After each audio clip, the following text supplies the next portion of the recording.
Now the next question, question number 4, write IUPAC names of the following. Now we have given few questions. The structures are given. Quickly I'll write down the structure first. A, now it is having the structure like this. Then we have your branching. Again, there is a branching. Okay.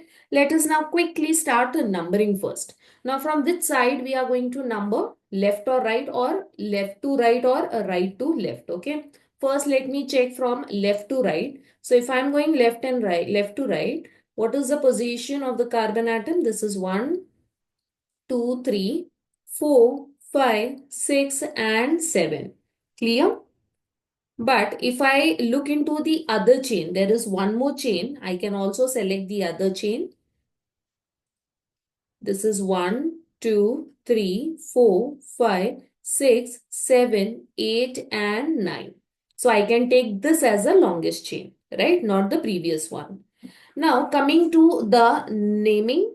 Now if I look into the substituents, now how many substituents are present? Over here I can see there is a substituent present and then there is a substituent present. Okay. The substituent is present on which position? It is present on third and seventh position. But if I go from a right to left, let me see what we are getting from a right to left. From right to left, if I start numbering, this will be, I'll just erase out. Okay, the numbering will be 1, 2, 3, 4, 5, 6, 7, 8, and 9. Then again, I'm getting the substituent present on the third and seventh position. So both the sides we are getting the same. Okay, there is a tie. So definitely the tiebreaker should be the substituent. And here we can see both the substituents are what? Both the substituents are the methyl group, right? So it is up to us. We can take from whichever side we want, left to right or right to left. Clear? Quickly, I'm going to write down the answer. The IUPAC name for this structure is on the third position and seventh position, we have 2-methyl group. So this is dimethyl. And then the parent over here, since it is 9 carbon, so the parent is nonane. Okay, the parent is what? It is nonane. Clear? Let us now quickly proceed with question number B. I'll write down the structure. This is NH2. Then here, okay. Now quickly we are going to write down the answer. In this case, again, the numbering we are going to start. Now from which side we are going to start numbering? Either from left to right or right to left, as I said. Now always remember, if there is a functional group present, then the functional group should be given the lowest numbering. So I can see NH2 is present on the right hand side. So I'm going to start numbering from right to left. Okay. Only the carbon atoms you are going to number. Do not number this nitrogen. Okay. The carbon atom you are going to number. This is 1, 2, 3, 4, and 5. Again, remember, if there is presence of multiple bond, then the multiple bond, I mean the double and the triple bond, should be present in the chain. Okay. Now quickly I'm going to start writing the naming. The naming over here is on the second position I can see methyl group. So this becomes a 2-methyl. Okay. Then pent. Then here it is 3-ene and 1-amine. Clear? The naming becomes 2-methyl pent 3-ene 1-amine. Let us proceed ahead now with C. Here the C one is like this. It is having the structure. Okay. Now what do you mean by this particular triple bond? Okay. If there is a triple bond and then something like this, then how to number or how to calculate the number of carbon atoms? So again, it is very easy. Okay. I can start numbering from left to right or right to left. And again, remember, if there is a tie, then the double bond should be given more priority. Okay. And double bond more priority means double bond should be given the least position. Okay. So I'm going to start numbering from here. 1, 2, 3. This is 4. This car, there is presence of one carbon. This is 5. Clear? And then of course here also, because between two carbon, the presence of triple bond will be there, right? So this is also one carbon. Understood? How to number the carbon atom in case of double and triple bond. Okay. And then now it is again very simple. The substituent present is over on the fourth position. So I'm going to write down the naming. The naming here is 4-methyl. Okay, on the fourth position, we have methyl group. Then total parent is hex. Okay, the parent is what? Hex. And then we are going to write down 1 ene. And then lastly, it is 5 YNE. Okay, because there is presence of double and triple bond. So I'm going to use the suffix enine. Okay, enine is for double and triple bond. Clear? Let us proceed with now D. Now the D structure is like this. Okay, there is a double bond. Now let us first try to identify what is the functional group present over here.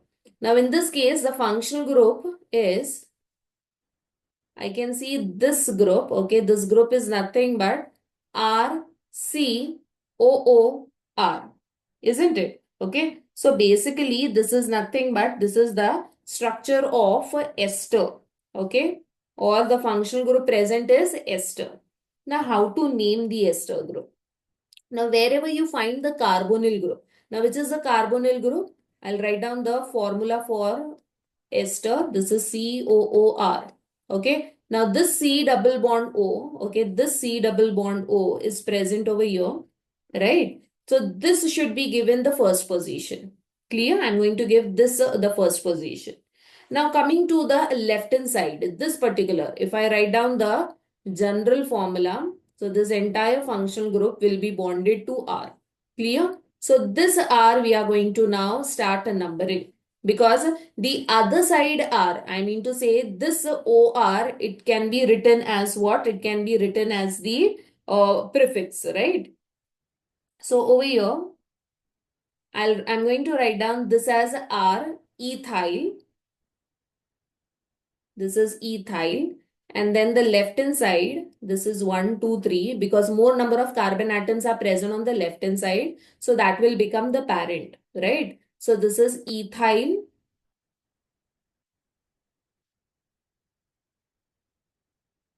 1 and 2 carbons, so ethyl. And then the left hand side, 3 carbons are present. So I'm going to write it down. Prop, okay? Propione, ATE. Okay, propione is the common name. And then ATE, we are going to add for the suffix. Clear? So this is ethyl propionate. Okay. Or we can also write it down as the IUPAC name. Basically, it is propanoate. Okay, I'm going to remove the E from propane and add OATE. Clear? Coming to now E. E is having a benzene ring, then attached to this OH group. Clear? Now quickly we are going to start naming. Now the name is again very simple. Over here, as I said many a times in the previous lectures, if there is a benzene ring and a carbon skeleton along with the functional group, always remember the carbon skeleton will be the parent.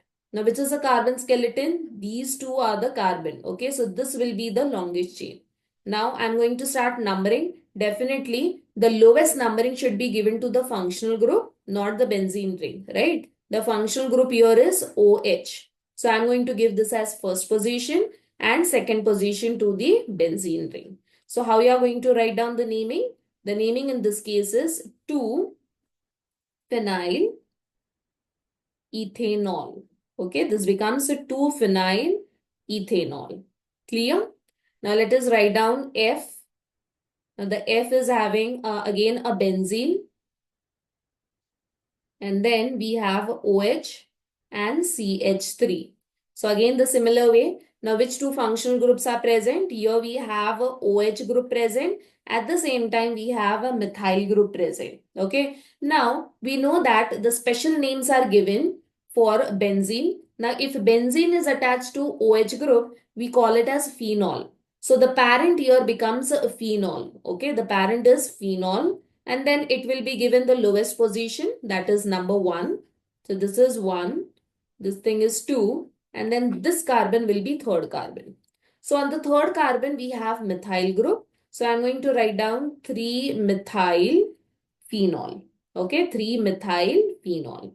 So this is everything related to question number 4, that is the IUPAC name of all the structures. I hope the concept is clear. Thank you.